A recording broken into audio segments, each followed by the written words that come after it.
الحلقات تحفظني بآيات من القرآن، هي الحلقات تملأني بحب المصطفى العدنان، هي الحلقات تحفظني بآيات من القرآن، هي الحلقات تملأني. الحمد لله والصلاة والسلام على رسول الله. أما بعد فأعوذ بالله من الشيطان الرجيم. بسم الله الرحمن الرحيم. يرفع الله الذين آمنوا والذين أوتوا العلم درجات. আলহামদুলিল্লাহ, আল্লাহ তাআলার মেহেরবানি যে আল্লাহ তাআলা আমাদেরকে দ্বীনের এই প্রতিষ্ঠানে দ্বীনের ইলম অর্জনের জন্য আসার সুযোগ দিয়েছেন। মূলত আমরা দুনিয়ার যে জীবনের মধ্যে আছি, এটা আমাদের সাময়িক একটা সফরের একটা মঞ্জিল। সফররত অবস্থায় কেউ কোনো গাছের নিচে কতক্ষণ বিশ্রাম নেয়, বিশ্রাম নেয়ার পর আবার নিজের দেশে চলে যায়। আমাদের দেশ হলো আমাদের মাতা পিতা, আদি মাতা পিতা আদম হাওয়া আলাইহিমাস সালাম, তারা যেখানে ছিলেন জান্নাতে। আমাদের দেশ হলো জান্নাত। সেখান থেকে আল্লাহ রাব্বুল আলামিন আমাদেরকে দুনিয়ায় পাঠিয়েছেন। আমাদের পিতা মাতা আদম এবং হাওয়া আলাইহিমাস সালাম আবার জান্নাতে চলে গিয়েছেন। তো সন্তানের বাড়ি কোথায়? মাতা পিতার আবার যেখানে, সন্তানের বাড়িও সেখানে। আমাদের মূল বাড়ি হলো জান্নাতে। এখানে আল্লাহ রাব্বুল আলামিন আমাদেরকে পাঠিয়েছেন যেন আমরা আবার জান্নাতে যেতে পারি। প্রথম আদম এবং হাওয়া আলাইহিমাস সালাম শুধু তারা দুইজনই জান্নাতে ছিলেন, তাদের সাথে আমরা কেউ ছিলাম না সেখানে। আল্লাহ তাআলা তাদেরকে দুনিয়ায় পাঠিয়েছেন যেন দুনিয়ার মধ্যে আদম এবং হাওয়ার বংশ বিস্তৃত হয় এবং বিশাল একটা সংখ্যা আল্লাহ তাআলার সেই পছন্দের জায়গা জান্নাতে যেতে পারে। তা আমরা এখন সফরের এই মঞ্জিলের মধ্যে, এই আবাসস্থলে আমরা আছি। আমাদের এটা প্রস্তুতির জায়গা, এখান থেকে আমরা জান্নাতে যাব ইনশাআল্লাহ। মুসলিম মনীষীদের মধ্যে বড় একজন ব্যক্তিত্ব ছিলেন ইমাম ইবনে তাইমিয়া রাহিমাহুল্লাহ। তিনি দুনিয়ার জীবনের একটি উদাহরণ দিয়েছেন। তিনি বলেছেন যে দুনিয়ার এই জীবনটা হলো টয়লেটের মতো। দুনিয়াতে জীবনযাপন করার জন্য আমাদের যেমন টয়লেটের প্রয়োজন আছে, বাথরুমে যাওয়া ছাড়া কেউ থাকতে পারে? কেউ থাকতে পারে না। তাই বলে কেউ বাথরুমে গিয়ে দীর্ঘক্ষণ বসে থাকে না, সেখানে গিয়ে আনন্দ ফুর্তি করে না, সেখানে খাবার খায় না, সেখানে ঘুমায় না। দ্রুত সেখান থেকে জরুরত সেরে বেরিয়ে আসে। তো দুনিয়ার জীবনটা হলো মূলত বাথরুম। আদম এবং হাওয়া আলাইহিমাস সালাম জান্নাতের মধ্যে নিষিদ্ধ ফল খেয়ে ফেলেছিলেন। তো সেখানে নিষিদ্ধ ফল খাওয়ার কারণে পেটের মধ্যে চাপ সৃষ্টি হয়েছে। এর আগ পর্যন্ত জান্নাতের খাবার যা কিছুই খেয়েছেন, পেটে চাপ ভার অনুভব হয়নি। আর জান্নাতের খাবারের বৈশিষ্ট্য এটা, লক্ষ লক্ষ কোটি কোটি মনও যদি কেউ খায়, তারপরেও পেটের মধ্যে চাপ হবে না, ভার হবে না। জুসা উনকা জুসা ইল মিসকি, হাদিসে আসছে যে ঢেকুর আসবে আর ঢেকুর থেকে মেশকের ঘ্রাণের মতো ঘ্রাণ বের হবে। মেশকের ঘ্রাণ তো আমরা মনে হয় কেউ আতরের ঘ্রাণ, এই সমস্ত প্রসাধনীর ঘ্রাণ আমরা শুনেছি, কিন্তু মেশকের ঘ্রাণ হয়তো খুব কম মানুষ এই শুকেছে। মেশকের ঘ্রাণ উন্নত এক ঘ্রাণ। এই ঘ্রাণ বের হবে তার ঢেকুর থেকে, আর সব খাবার হজম হয়ে যাবে, কোনো ভার কোনো চাপ অনুভব হবে না। তো যেহেতু নিষিদ্ধ ফল খেয়েছিলেন, এই জন্য পেটে চাপ অনুভূত হয়েছে। সেই ময়লা আবর্জনা পরিত্যাগের জন্য দুনিয়াতে আসতেই হয়েছে তাদেরকে, আসা ছাড়া কোনো উপায় ছিল না।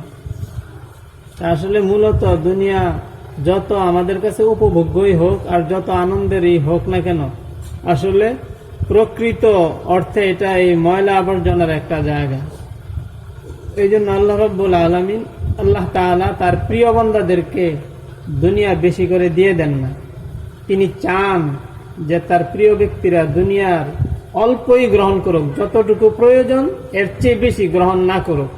কিন্তু আমরা ভুলের মধ্যে পড়ে এই দুনিয়ার জন্যই সবকিছু শেষ করে দিতে দেই। তাহলে আমাদের মূল আবাসস্থল হলো জান্নাত, আমাদেরকে আবার যেতে হবে জান্নাতে। তো জান্নাতে যাওয়ার জন্য আল্লাহ রাব্বুল আলামিন আল্লাহ তাআলা পথ দেখিয়ে দিয়েছেন কুরআনের মাধ্যমে। এখানে কুরআন যদি আমরা না বুঝি তাহলে জান্নাতের পথ চেনা হবে না। তো চেনা না হলে জান্নাতে যাওয়াও সম্ভব না। তো আল্লাহ তাআলা এত দয়া করেছেন, কোরআনে কারিমে আল্লাহ তাআলা নিজে বলেছেন আর রহমান আল্লামাল কুরআন, যে দয়াময় রহমান তিনি কুরআন শিখিয়েছেন। তো কুরআন আল্লাহ রাব্বুল আলামিন যে দান করেছেন এটা আল্লাহ তাআলার দয়া। কুরআন আল্লাহ তাআলার দয়া। আল্লাহ তাআলা কুরআনের মধ্যে আল্লাহ তাআলাকে মানার বিধানগুলো, নিয়মগুলো বর্ণনা করে দিয়েছেন। আল্লাহ তাআলাকে যারা মানবে তারা জান্নাতে যাবে, আল্লাহর সন্তুষ্টির জায়গা জান্নাতে যাবে, সেখানে গিয়ে নিয়ামতগুলো ভোগ করবে। আর যারা আল্লাহ তাআলাকে মানতে পারবে না তারা আল্লাহর অসন্তুষ্টির জায়গা জাহান্নামে যেতে হবে, সেখানে শাস্তি ভোগ করতে হবে। তো এই জন্য কোরআনের মধ্যে আল্লাহ তাআলা যেই দিন, যেই আদর্শ এবং যেই পথ দেখিয়েছেন সেই পথের নাম হলো ইসলাম। আর কোরআনে আল্লাহ তাআলা পরিষ্কার ঘোষণা করেছেন যে আল্লাহ তাআলা পর্যন্ত পৌঁছার একমাত্র রাস্তা, আল্লাহ তাআলাকে সন্তুষ্ট করার, আল্লাহর জান্নাতে যাওয়ার একমাত্র পথ, সেটা হলো ইসলাম। ইন্নাদ দীনা ইনদাল্লাহিল ইসলাম। যে ধর্ম, আমরা ধর্ম বলতে বুঝি যে আমল আখলাক, যে কাজকর্ম মানুষে পালন করে, তা আসলে এইটা একটা পথ। এই পথ, যেই পথ আল্লাহ পর্যন্ত পৌঁছিয়ে দেয়, সেটা ইসলাম ছাড়া আর কোনো পথ না। আর ইসলামের সবগুলো বিধিবিধান, সবগুলো নিয়ম কানুন, এগুলো আল্লাহ তাআলার পক্ষ থেকে নিয়ামত।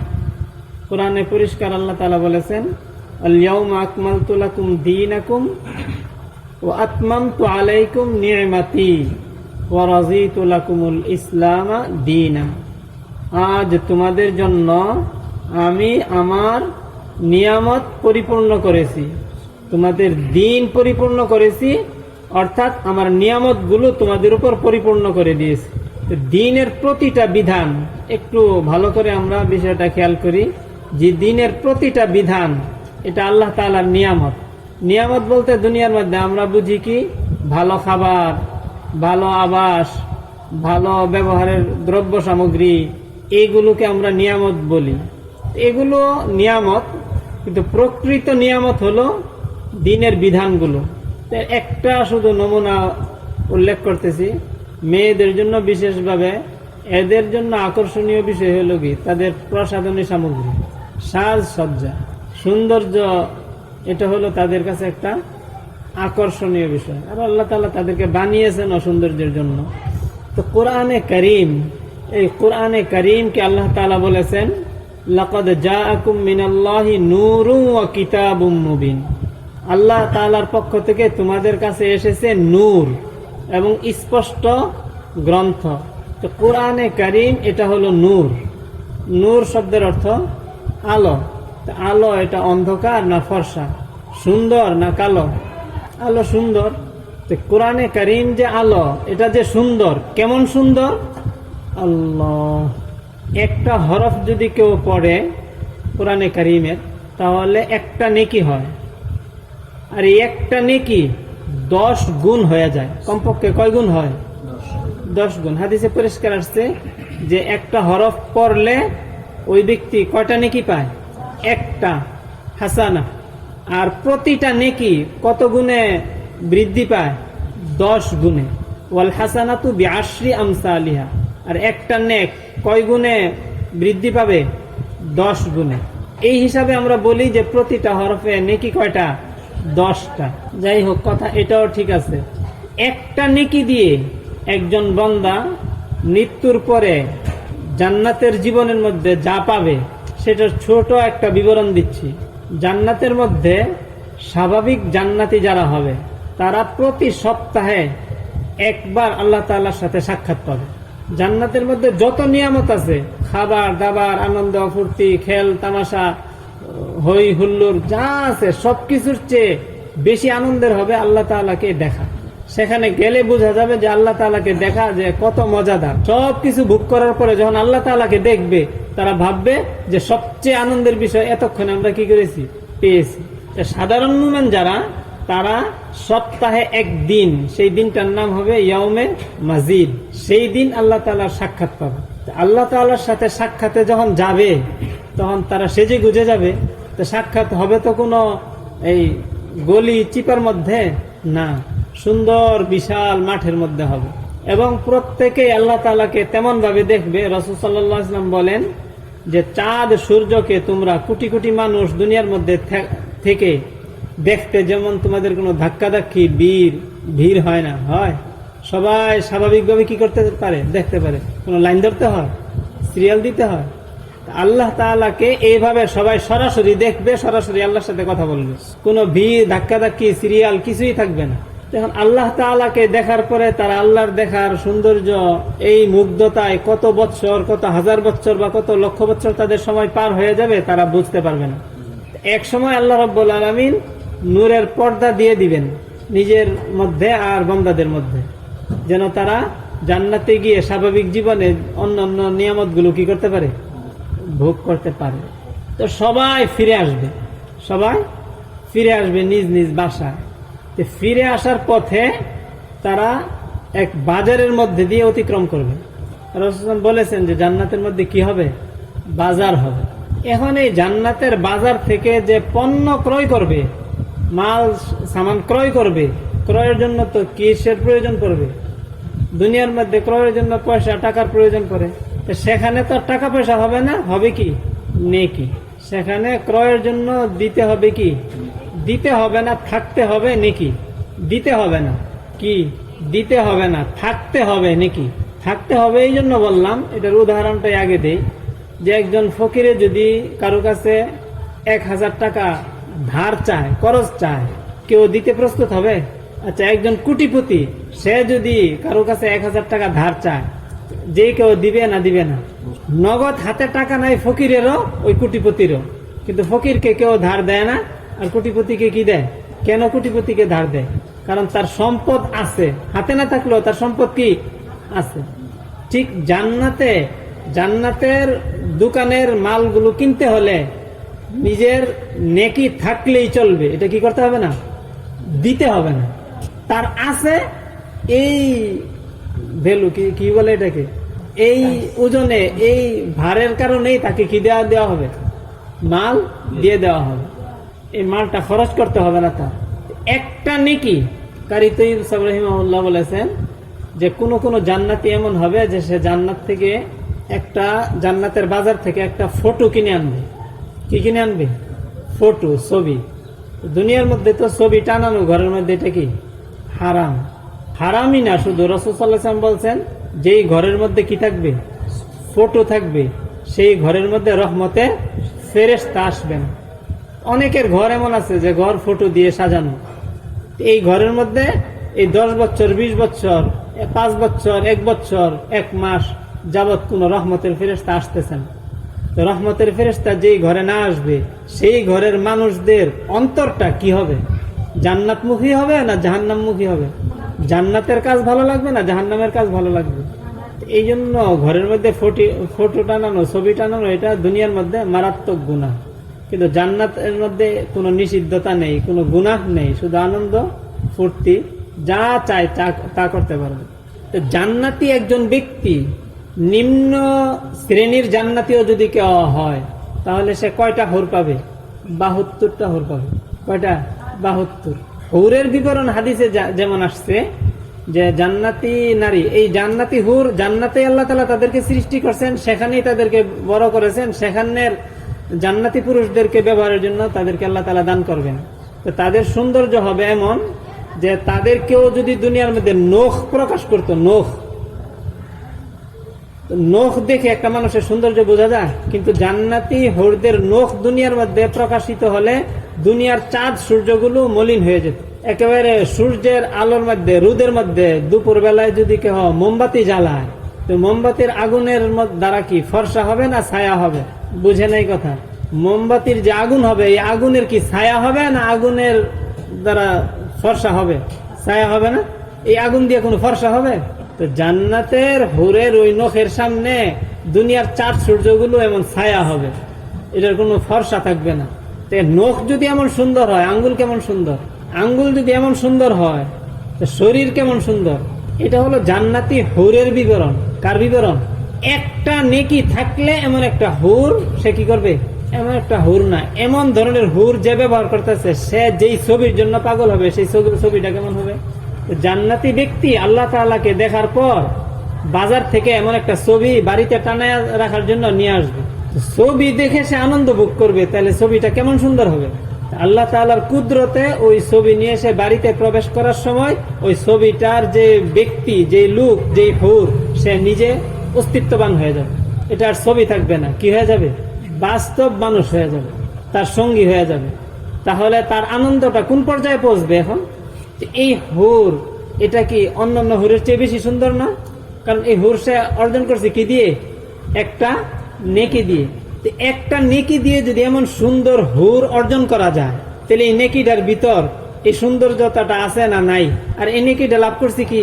এই একটা নেকি লাভ করতে কোরআনে কারীমের একটা হরফও যদি পড়ে, তো একটা নেকি হয় না, কয়টা নেকি হয়? 10টা।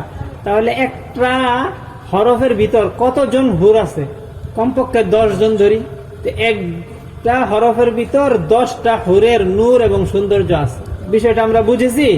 দুনিয়ার মধ্যে যে যেই পরিমাণ হরফ কোরআনে কারীমের নিজে তিলাওয়াত করবে, সেই পরিমাণ নূর নিজের ভিতরে সে কি করতেছে? অন্তর্ভুক্ত করতেছে। জান্নাতের মধ্যে যাওয়ার পরে তার সৌন্দর্য, তার এই চাকচিক্য ওই সব হুরদের চেয়েও অনেক অনেক লক্ষ কোটি গুণ বেশি হবে।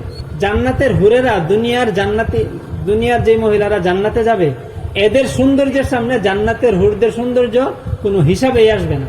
আমরা তো জান্নাতের হুরদের সৌন্দর্যের কথা শুনেছি, কিন্তু আসলে দুনিয়ার যে নারীরা জান্নাতে যাবে, এদের সৌন্দর্যের সামনে জান্নাতের হুরদের সৌন্দর্য কি আসবে না? তুলনায় আসবে না। কারণ এরা দুনিয়াতে আল্লাহ তাআলার এই হুকুমগুলো পালন করার দ্বারা নিজেরা কি হয়েছে? নূর অর্জন করেছে। আর এক একজন কোটি কোটি হুরের সৌন্দর্য কি করছে? নিজের অন্তর্ভুক্ত করে নিয়েছে। আমরা দুনিয়ার মধ্যে কে না চাই যে সুন্দর হই? বিশেষ করে মহিলাদের ব্যাপারটা এটা তো আমরা জানি, বুঝি, যে সবাই চায় যে আমি যদি আরো সুন্দর হতে পারতাম। তো এখন দুনিয়ার মধ্যে নিজের সৌন্দর্য নিজে সুন্দর হওয়ার কোনো ব্যবস্থা নেই।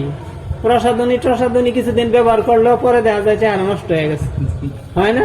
অনেকে ট্যাবলেট খায়া কিছু ফুলে, পরে কিছু কি হয়ে যায়? চুপসে যায়, চামড়া যায় ঢিলা হয়ে, পরে আগের চেয়ে আরো কি হয়ে যায়? কুৎসিত, আরো বিশ্রী হয়ে যায়। এগুলি ব্যবহার করে সাময়িক একটু লাভ হয়, কিন্তু পরে আরো বেশি কি হয়?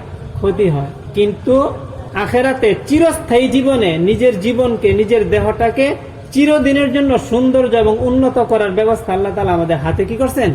দিয়ে রেখেছে। সেখানে আমার দেহটা কেমন হবে, আমি সুন্দর কি পরিমাণ হব, সেটা গড়তে কে গড়বে? আমি নিজে গড়ব। এটা আমার কথা না, কোরআনে কারীমের বক্তব্য এমন। সৌন্দর্যের দিকটা যেমন, মৃত্যুর পরে জাহান্নামে থাকবে লোকেরা, তাদের কুৎসিত অবস্থাটা, তাদের অসুন্দর অবস্থাটা, সেটাও নিজেদের দুনিয়ার হাতের কামাই। যে যেই পরিমাণ গুনাহ করবে, আল্লাহর নাফরমানি করবে, সেই পরিমাণ কুৎসিত রূপ নিয়ে হাসরের মাঠে সে উঠবে। জাহান্নামের মধ্যে সেই পরিমাণ কুৎসিত রূপ নিয়ে সে থাকবে। তো প্রত্যেকটা গুনাহ আসলে নিজেকে কালো বানাইতেছি, নিজেকে কুৎসিত বানাইতেছি, নিজের বদসুরত বানাইতেছি। আর প্রতিটা নেক আমলের দ্বারা নিজেকে সুন্দর করতেছি, নিজেকে উন্নত করতেছি। ইউরাফুল মুজরিমুনা বিসীমাহুম, অপরাধীরা তাদের চিহ্ন দেখে তাদেরকে চিনে ফেলা হবে যে সে কোন পর্যায়ের অপরাধী। প্রত্যেকটা অপরাধের ছাপ তার শরীরের মধ্যে ভেসে উঠবে। ঠিক প্রতিটা নেক আমলের ছাপ, সৌন্দর্য তার শরীরের মধ্যে কি ভেসে উঠবে। হাদিসের মধ্যে, যে কোরআনে কারীমের মধ্যে আসছে, হাদিসের মধ্যে আসছে যে জান্নাতীদেরকে কি পরানো হবে? চুরি পরানো হবে। কি পরানো হবে? চুরি পরানো হবে। আসলে এই চুরিগুলি হলো তার নিজে সে কোন পর্যায়ের নেককার, এর প্রতীক, এর চিহ্ন। যেমন দুনিয়ার সেনাবাহিনী বা পুলিশ, সেনাবাহিনী, এদের কিছু কি থাকে? চিহ্ন থাকে, স্টার থাকে, তারকা থাকে, তীর থাকে, খেজুর গাছ থাকে, জোড়া তরবারি থাকে। এইগুলো কে কোন পদের অফিসার, এর একটা চিহ্ন। তো জান্নাতীদেরও এই ধরনের কিছু কি থাকবে? চিহ্ন থাকবে। চিহ্ন দেখেই চিনা যাবে যে সে কোন পর্যায়ের জান্নাতি, তার দেহটাই সেভাবে গঠিত হবে। এই জন্য আমি আমার চিরদিনের জন্য দেহটাকে যদি সুন্দরভাবে উন্নতভাবে গড়তে চাই, তাহলে এই নেক আমলের সাথে আমি কি করি, জড়িয়ে যাই আর নিজে বদ আমলগুলো ছেড়ে দিই। এটা তো অল্প একটু আলোচনা করা হলো, যেহেতু আমরা সৌন্দর্যের প্রতি বেশি আগ্রহী এই সৌন্দর্যের বিষয়ে। নতুবা দিনের প্রতিটা বিধানই এত দামি যে আমাদের যদি বাস্তব কল্পনা থাকতো, বুঝ থাকতো যে এটার দ্বারা আমি কি পরিমাণ মূল্যবান হচ্ছি, তাহলে এর সামনে দুনিয়ার অন্যান্য শিক্ষা, দুনিয়ার অন্যান্য সম্পদ, এইগুলিকে আমরা আসলেই তুচ্ছ জ্ঞান করতাম। তা আসলে এখন আমরা বুঝি আর না বুঝি, আমরা যদি দিনের সাথে জড়ায় থাকতে পারি, যদি কোরআনের এই বিধিবিধান, কোরআনের এই শিক্ষাটা আমরা নিজেদের মধ্যে নিতে পারি, ইনশাআল্লাহ আমি কি হয়ে যাব, সেই নিয়ামতগুলো পেয়ে যাব। আল্লাহ মায়ের স্তন থেকে বাচ্চা ঘুমিয়ে ঘুমিয়ে দুধ পান করে, সেই দুধ পান করার দ্বারা তার পেট ভরে না, তার শরীর হৃষ্টপুষ্ট হয় না। ঘুমিয়ে ঘুমিয়ে না বুঝে দুধ পান করলেও তার শরীর কি হয়, হৃষ্টপুষ্ট হয়, তার শরীর কি হয়, বাড়ে। ঠিক কোরআনে কারীম এর তিলাওয়াত, কোরআনের অর্থ বোঝা এবং কোরআনের উপর আমল করা, যদিও আমরা এখানে না বুঝি, কিন্তু এর দ্বারা আমার জান্নাতের জীবনে কি হচ্ছে, আমার দেহটা হৃষ্টপুষ্ট হচ্ছে, আমি সৌন্দর্য মণ্ডিত হচ্ছে, আমার মর্যাদা কি হচ্ছে, উপরের দিকে উঠতেছে। এই জন্য না বুঝলেও এইগুলোকে যারা একেবারে সম্পূর্ণ চেষ্টার মাধ্যমে নিজের শ্রম, নিজের কষ্ট সবকিছু দিয়ে অর্জন করতে পারবে, তারা সেই দিন আনন্দ করতে পারবে, তারা সেই দিন আনন্দে লাভ দিতে পারবে। আল্লাহ তাআলা আমাদেরকে বিষয়গুলি বুঝার, উপলব্ধি করার এবং কাজে লাগানোর তৌফিক দান করেন। মাদ্রাসায় নিয়ে এসেছেন, এটা আল্লাহ তাআলার বড় একটা নিয়ামত আমাদের প্রতি। এই নিয়ামতটা যেন আমাদের থেকে আবার ছিনিয়ে না নেন তিনি, এই জন্য এর শুকরিয়া আমাদের দ্বারা হওয়া চাই। নিয়ামত ছিনিয়ে নেন আল্লাহ তাআলা কিসের মাধ্যমে? গুনাহের কারণে। কেউ যদি গুনাহ করে, নিয়ামতের বেকদরি করে, তাহলে নিয়ামত আল্লাহ তাআলা কি করেন? ছিনিয়ে নেন। তাহলে আমাদের এই নূর পেতে হলে এই পর্যন্ত কি পরিমাণ তেলাওয়াত আমাদের দ্বারা হয়েছে, ডেইলি তো কিছু না কিছু তেলাওয়াত হয় না? এই নূরগুলো আমাদের জমা হয়, কিন্তু এই নূরগুলো আবার নষ্ট হয়ে যায়। কথাটা এটাও বলতে হয়, আশরাফ আলী থানভী রাহিমাহুল্লাহ বলেছেন, কেউ যদি খারাপ জায়গায় একবার দৃষ্টি দেয়, খারাপ জায়গা বলতে যে জায়গায় দৃষ্টি দেওয়া হারাম, যেই দৃষ্টিটা আল্লাহ তাআলা কি করেছেন?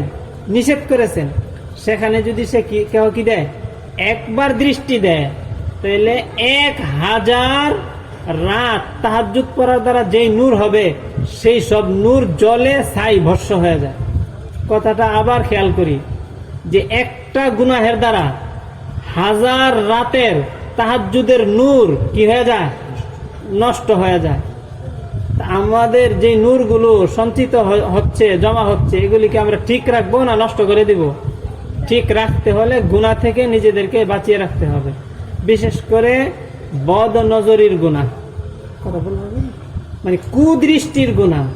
যেখানে দৃষ্টি দেওয়া নিষেধ, সেখানে দৃষ্টি দেওয়ার যে গুনাহ, এই গুনাহটার ব্যাপারে হাদিসে রাসূল সাল্লাল্লাহু আলাইহি ওয়াসাল্লাম বলেছেন যে কুদৃষ্টি এটা একটা বিষাক্ত তীর। কুদৃষ্টি এটা কি? বিষাক্ত তীর। এই তীরটা একসাথে দুইজনকে আঘাত করে। একসাথে কয়জনকে আঘাত করে? দুইজনকে। কিভাবে? যেই চোখ যেমন কোনো পুরুষের চোখ যদি কোনো বেগানা নারীর উপর পড়ে, তাইলে পুরুষের চোখের জুতি পড়ছে কার উপর? একটা বেগানা নারীর দেহের কোনো অংশের উপর। তাহলে এই চোখ থেকে কি বের হইল? একটা জুতি বের হইয়া, একটা তীর বের হইয়া কার গায়ে আঘাত লাগলো? একজন মহিলার শরীরে কি লাগলো? এটা বিঁধে গেল।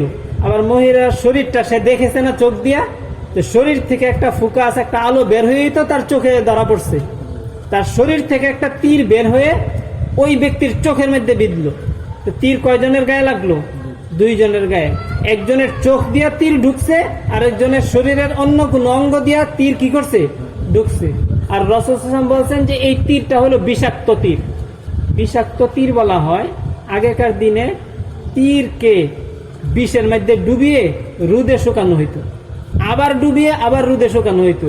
বিশেষ প্রক্রিয়ায় বারবার বিষের মধ্যে ডুবিয়ে ডুবিয়ে রোদে শুকানো হলে এই লোহা তীরের যে মাথা, এটা বিষ খেয়ে একেবারে বিষাক্ত হয়ে থাকতো।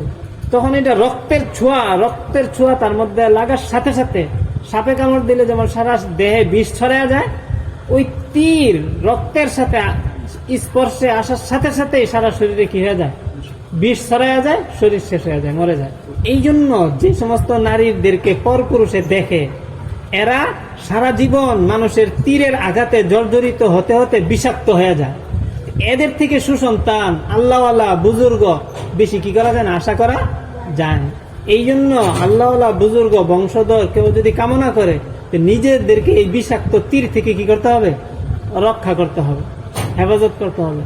আল্লাহ তাআলার বড় দয়া, কেউ যদি কবিরা গুনাহের মধ্যে এই ধরনের তীরের আঘাতে জর্জরিত হয়েও থাকে, খাঁটি দিলে যদি তওবা করে, আল্লাহ তাআলা কি করেন, তওবা কবুল করেন, আল্লাহ তাআলা মাফ করেন। আর খাঁটি ভাবে যদি কেউ তওবা করতে পারে, এমন ভাবে মাফ করেন যে গুনাহ, প্রতিটা গুনাহের সাক্ষী কয়টা, 4টা। প্রতিটা গুনাহের সাক্ষী কয়টা, 4টা। একটা সাক্ষী হলো কিরামান কাতিবিনা ইয়ালামুনা মা তাফআলুন, সম্মানিত ফেরেশতারা জানে তোমরা যা করতেছো, ফেরেশতারা সাক্ষী। আবার ফেরেশতারা যে আমলনামার মধ্যে লিখতেছে, সিজিল যে রেজিস্টারের মধ্যে কি করতেছে, লিখতেছে, সেই রেজিস্টার এটা কি হবে, সাক্ষী হবে। আবার যেই অঙ্গ প্রত্যঙ্গ দ্বারা কোনো গুনাহ করছে, সেই অঙ্গ প্রত্যঙ্গটা কি হবে, সাক্ষী হবে।